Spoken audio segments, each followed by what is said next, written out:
My sister had an imaginary friend called Rosie. My parents thought it was strange considering the fact that she was 10 going on 11.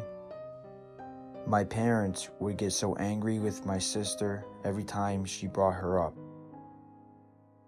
My sister was adamant that Rosie was real.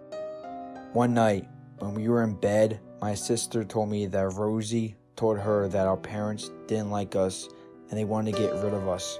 I tried to tell my sister that Rosie wasn't real and that our parents loved us. It was then that my sister told me that we needed to kill our parents before they killed us. I screamed for my parents and told them everything my sister said. The following morning, I woke up and my sister was gone. My parents refused to tell me of what happened to her. Later that evening, I found myself alone in the house. I was sitting there when I heard a voice whisper in my ear, telling me to look in the bottom of the closet in my parents' room. It was the voice of a little girl that sounded very much like my sister's. I ran upstairs and started searching in the closet. I found what appeared to be 3 birth certificates hiding in the pages of a book. One birth certificate belonged to me and the other belonged to my sister. As I read the third, I felt the blood drain from my face.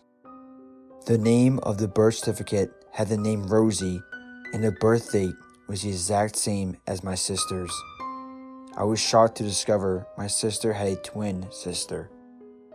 Why would my parents keep something like this from us? I worryingly thought. That night, my parents and I were sitting down eating dinner. I decided to straight up confront them about the birth certificate. I dropped the birth certificates down on the table in front of them and caught them by surprise. They couldn't deny it. They looked up at each other, then looked back at me. My father put his hand on my shoulder as to comfort me. All we ever wanted was a boy, and our dreams came through when we had you. But then one day you got sick, very sick. You were dying, son, and there was no cure. We tried everything. We spent thousands of dollars trying to find a solution, but nothing would work. Until we found a different kind of doctor, and he told us about a ritual that involved you having siblings that we could sacrifice every 5 years in return for your life. I didn't know what to make out of the situation.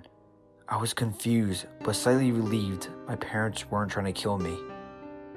What would happen in 5 years from now? I asked my mother.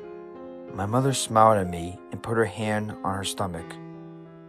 I wouldn't worry, son. In 9 months, you will have a brother or sister to play with till then.